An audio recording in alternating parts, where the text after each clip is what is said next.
Hello my dear friends and students, welcome back to our channel. My name is Zeenat and I am from A1 Coaching. आज का हमारा topic है national income. National income क्या होती है आज हम लोग यहाँ जानेंगे।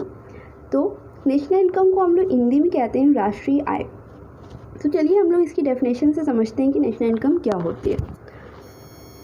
Okay, aggregate value of goods and services produce during a financial year within the domestic territory। ठीक है, चलिए इसको हम लोग समझते हैं। एग्रीगेट वैल्यू क्या होती है? एग्रीगेट वैल्यू वो होती है जो सारी वैल्यूज़ जो मिलकर जो आती हैं, जो कैलकुलेट होती हैं, उनको हम लोग कहते हैं aggregate value of goods and services.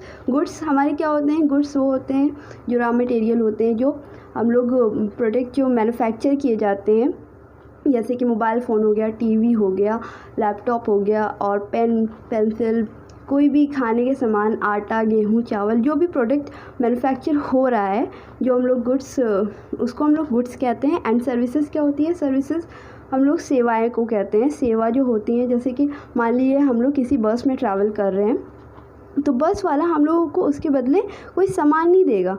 जो हम लोग उसे पैसे देंगे उसके बदले में कोई सामान नहीं देगा, लेकिन हम लोगों को सेवाएं देगा। जहाँ पे हम लोगों को जाना है वो हमें वहाँ पहुँचा देगा, उसे हम लोग कहते हैं सर्विसेज।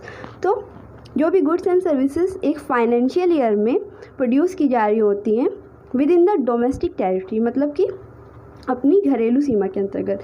डोमेस्टिक टेरिटरी क्या होता है? डोमेस्टिक टेरिटरी वो होता है जैसे कि हमारे भारत में जो भी इनकम जनरेट हो रही हो, जिनकी एग्रीगेट वैल्यू को हम लोग नेशनल इनकम कहते हैं। ना कि जैसे अमेरिका में कोई भी गुड्स एंड सर्विसेज प्रोड्यूस की जा रही हो, उनसे जो इनकम मिलती है वो हम लोगों की, उनसे हम लोगों को कोई मतलब नहीं होता है। वो हमारी इनकम नहीं है, वो हमारे देश की इनकम नहीं है। ठीक है, तो हमारी जो डोमेस्टिक टेरिटरी के अंदर जो होते हैं, जो भी एग्रीगेट वैल्यू आती है, उनको हम लोग नेशनल इनकम कहते हैं। ठीक है। सो और बहुत से लोगों को ये भी होता है कि जीडीपी, ग्रॉस डोमेस्टिक प्रोडक्ट और नेशनल इनकम में वो लोग समझते हैं कि अलग अलग होता है। नहीं, ग्रॉस डोमेस्टिक प्रोडक्ट मतलब सकल घरेलू उत्पाद, दोनों एक ही होते हैं। सकल घरेलू उत्पाद नेशनल इनकम का एक मानक होता है, इंडेक्स होता है। ठीक है, तो आप लोग इसे चार्ट से भी समझ सकते हैं कि ये होता क्या है। ठीक है, जैसे कि एग्रीगेट वैल्यू हमने बताया आपको कि क्या होता है। आप लोग इसे मेंशन करेंगे तो अच्छा होगा। एग्रीगेट वैल्यू सभी चीज़ों की वैल्यूज़, मतलब गुड्स एंड सर्विसेज। गुड्स हमने बताया, गुड्स और सर्विसेज क्या होती हैं। तो गुड्स एंड सर्विसेज की एग्रीगेट वैल्यू एक फाइनेंशियल ईयर में, फाइनेंशियल ईयर हमारा 1 अप्रैल से 31 मार्च तक होता है। ठीक है, तो अभी हम लोगों को कौन सा फाइनेंशियल ईयर चल रहा है? 20 to 21। ठीक, विद इन डोमेस्टिक टेरिटरी, मतलब अपने घरेलू सीमा के अंतर्गत। तो आप इस चार्ट को मेंशन करेंगे तो आपके एग्जामिनर जो भी होगा वो देखेगा तो आपको अच्छे मार्क्स देगा। ठीक, और इसे और भी अच्छी तरह से समझना हो तो हम लोग इसे समझ सकते हैं। ये क्यों है?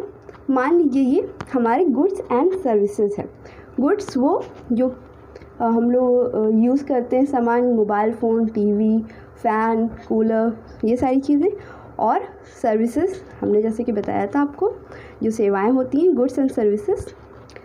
और यहाँ पर पी जो है, पी वो है कि जैसे कि एक फाइनेंशियल ईयर में, एक साल में हमारे देश ने जो भी इनकम जनरेट की है, उन सारी चीज़ों के जितने भी पैसे आते हैं, जो प्राइजेस होते हैं, उनका मल्टीप्लाई आप गुड एंड सर्विसेज से कर देंगे तो हमारी नेशनल इनकम हमको मिल जाएगी।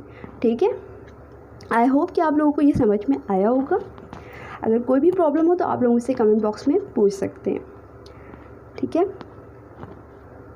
और वीडियो पसंद आई हो तो आप लोग लाइक करें एंड सब्सक्राइब करें, बेल आइकन को दबाना नहीं भूलें, जिससे कि आपको आगे की वीडियो मिलती है। Thank you for listening me.